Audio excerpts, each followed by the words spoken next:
Dragilor, în acest tutorial ne vom ocupa în mod deosebit de acorduri. A fost o solicitare în acest sens și aș vrea să elucidăm toate aceste nebuloase pentru unii, dacă sunt. Acordurile se formează prin suprapunere de terțe. Terța este un interval în muzică, interval de 3 trepte. Al treilea interval în muzică este terța.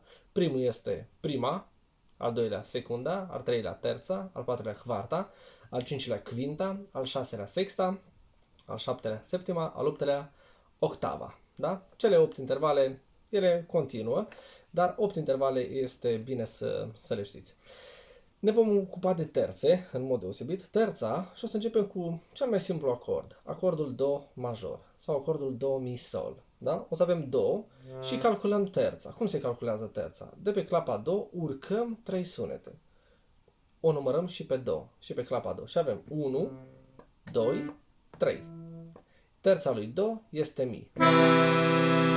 Ok? Asta este prima terță. Apoi avem Mi și calculăm terța lui Mi. Tot 3 sunete. Mergem mai departe, 3 trepte. Mi, Fa, Sol. Terța lui Mi este Sol. Acum dacă suprapunem Do, Mi și cu Mi, Sol, o să iasă Do, Mi, Sol. Adică acordul Do major. Acum, terțele sunt de două feluri. Terțe mari și terțe mici. Terțele mari se formează din două tonuri. Da? Tonurile este distanța dintre două clape, de exemplu între Do și Re avem ton. Atunci când între două clape avem o altă clapă între, înseamnă că între acele două clape avem distanță de ton. Distanța imediată dintre două clape, de exemplu Do, Do diez, asta două, este distanță de semiton. Asta înseamnă semiton, asta înseamnă ton. Terța mare se formează din două tonuri. Do, Re este un ton, Re, Mi este un ton. Da? Două tonuri înseamnă o terță mare. Sau mai băbesc spus, când între două clape avem 3 clape, da? 3 clape, avem 2 negre și una albă, înseamnă că avem terță mare. Este simplu. Terța mare. Terța mică se formează, de exemplu, Mi-Sol, dintr-un ton plus un semiton. Da? Între Mi și Fa avem semiton. Nu există clapă între ele. Da? Între Mi, Fa este semiton și între Fa, Sol avem distanță de ton. Avem clapă neagră între ele. Da? Deci avem între Mi și Sol un ton și jumătate. Da? Asta este terța mică. Ce trebuie să știm? Acordurile majore se formează dintr-o terță mare plus o terță mică. Așa se formează acordurile majore. Acordurile minore se formează invers. O terță mică plus o terță mare. Deci dacă avem aici terță mare, Do, Mi, ca să o fac mică, trebuie să reduc cu un semiton. Și voi avea Do, Mi bemol, Sol. Terță mică, da? Între terța mică, am uitat să zic, băbesc, dacă vrei să o iei, în terța mică o vezi între clape, ai 2 clape, da? Vezi? Iar terța mare ai 3 clape între ele, să le calculezi băbesc, să zic, da? Și ai Do, Mi, Sol. Și Do, Mi, Sol, o terță mică plus o terță mare, rezultă un acord minor. Do minor, Do major. Mergem următorul. Re, Fa diez, La este Re major. Re, Fa diez, terță mare, Fa diez, La, terță mică. Da? Avem acord major. Ca să facem acord minor, lucrăm la mijloc. Da? Mijlocul dă acordul dacă e major sau minor. Fundamentalul și quinta rămân neschimbate. De exemplu, Re, La rămâne neschimbat. Avem Fa diezul și avem Re major. Re, Fa, La avem Re minor. Mergem mai departe. Mi, Sol, diez, Si. Avem Mi major. Mi, Sol, Si, Mi minor. Fa, La, Do, Fa major. Fa, La bemol, Do. Avem Fa minor. Sol, Si, Re, Sol major. Sol, Si bemol, Re, Sol minor. La, Do diez, Mi, La major. La, Do, Mi, La minor. Si, Re diez, Fa diez, Si major. si, re, fa diez, si minor. Și am ajuns înapoi la do, mi, sol, la octavă. Luăm și acordurile cu bemol. De exemplu, acordul re bemol major. Re bemol, fa, la bemol. Aici avem, da? Ăsta este major și facem terța mică, re bemol, mi. Și vom avea do diez minorul sau re bemol minorul. Care e diferența între diez și bemol? E vorba de aceleași sunete, doar că diezul sunt game care au diez la cheie, sunt game care au bemol la cheie. De exemplu, aici avem și do diez față de do, dar față de re este re bemol, să zic. Aici este și do diez și re bemol. Și sunetele care se scriu diferit, dar se cântă la fel, se numesc sunete enarmonice. Da? Do diez, re diez, mi bemol. Fa diez, sol bemol, sol diez, la bemol, la diez, si bemol. E una și același lucru. Da? Avem? Revin la re bemol major, re bemol minor, mi bemol major, mi bemol sol, si bemol, mi bemol, sol bemol, si bemol. Da? Avem mi bemol minorul, mi, fa, l-am dat, avem sol bemol major. Da? Sol bemol, si bemol, re bemol. Sau fa diez major. Fa diez, la, do diez. Și avem fa diez minor. Da? Mergem pe la bemol majorul. La, do, la bemol, do, mi bemol. Este major și minor este la bemol, si, mi bemol. Okay? Și avem apoi si bemolul, si bemol major, si bemol, re, fa. Și minorul, si bemol, re bemol, fa. Acestea sunt acordurile. Acum, fiecare acord, că am zis că vorbim și de răsturnările lor. Nu o să folosim, de exemplu, avem cântarea Poporașului. Poporașul meu, poporașul meu, trezește-te. Nu o să vin de pe do pe sol aici, că e distanță mare. Avem un sol major aproape aici. Si, re, sol. Iar acordul ăsta a fost obținut prin răsturnare. Cum? Avem, de exemplu, sol, si, re. În stare directă, ăsta este sol major în stare directă. Fiecare acord poate fi răsturnat de două ori. Odată e în stare directă, root form este în engleză.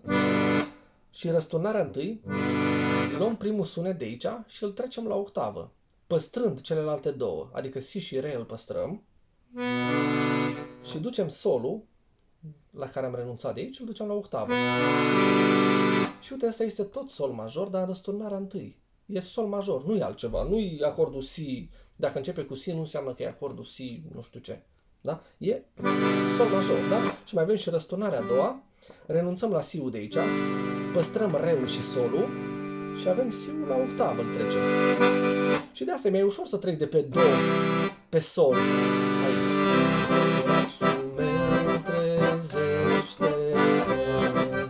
De asta fac și răsturnările, pentru a ne fi ușor să abordăm. Ce trebuie să găsim calea cea mai scurtă. Da? Nu o să fac de pe do pe fa, o să sar din stare directă în stare directă. Nu fac chestia asta, că nu e corect, nu e profesional, nu rămâi acolo în armonie. Avem do, fa, la aici aproape. Da? Și asta este fa major în răsturnarea a doua.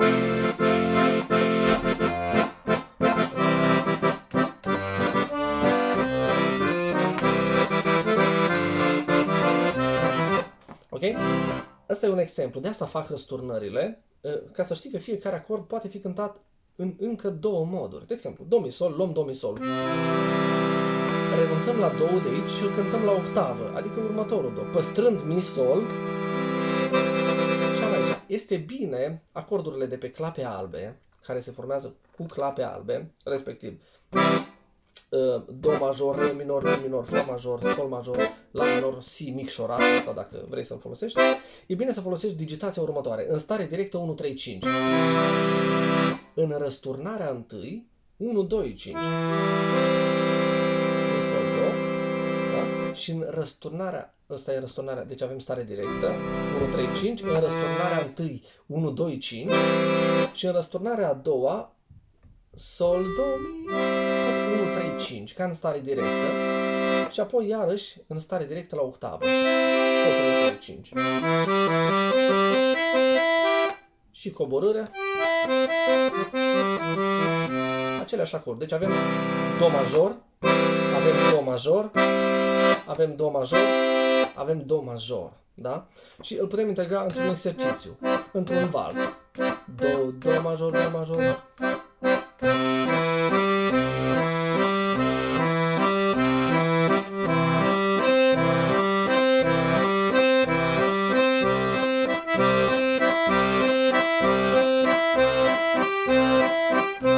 Nu schimbi armonia din baș, o lași acolo. Și invers, sol, mi, sol,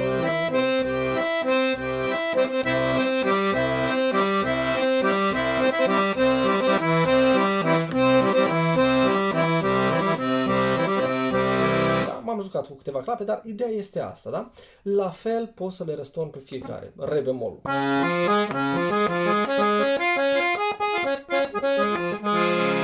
Digitația se schimbă un pic, la fel mi bemol.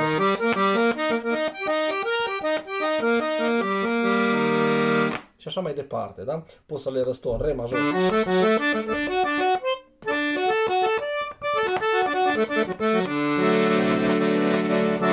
Ok? Deci asta este ideea cu răsturnarea. Ia și te joacă cu răsturnările. Ia re minorul după aia. Dacă ai re minor aici, în bas, logic ai să faci re minor.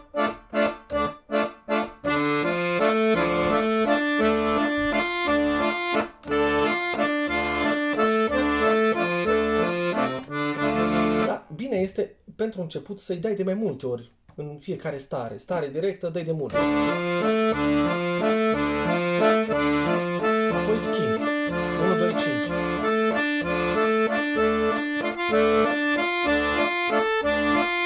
Iei mi minorul.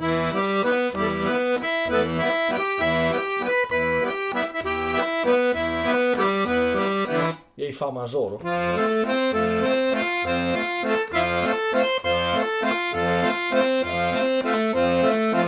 Sol.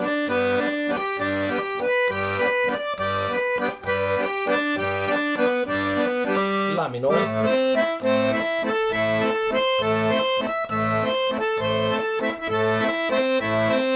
Și dacă vrei să faci și si micșorat, acordurile micșorate se formează nu nici major, nu nici minor, prin două terțe mici suprapuse. Si, re, terță mică, da? Vă aduceți aminte, da? Dintr-un ton și jumătate. Re, fa, tot terță mică. Ăsta îl poți, ca să bați în bas, poți să bați un sol 7 în bas, dacă vrei.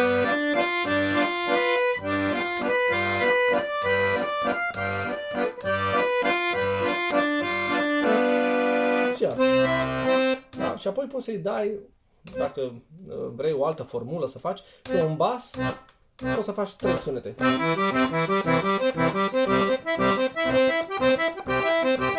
Da, îi faci triolet, 1, 2, 3, 1, 2, 3. Pe fiecare bas fundamental, pe do, de exemplu, poți să fii.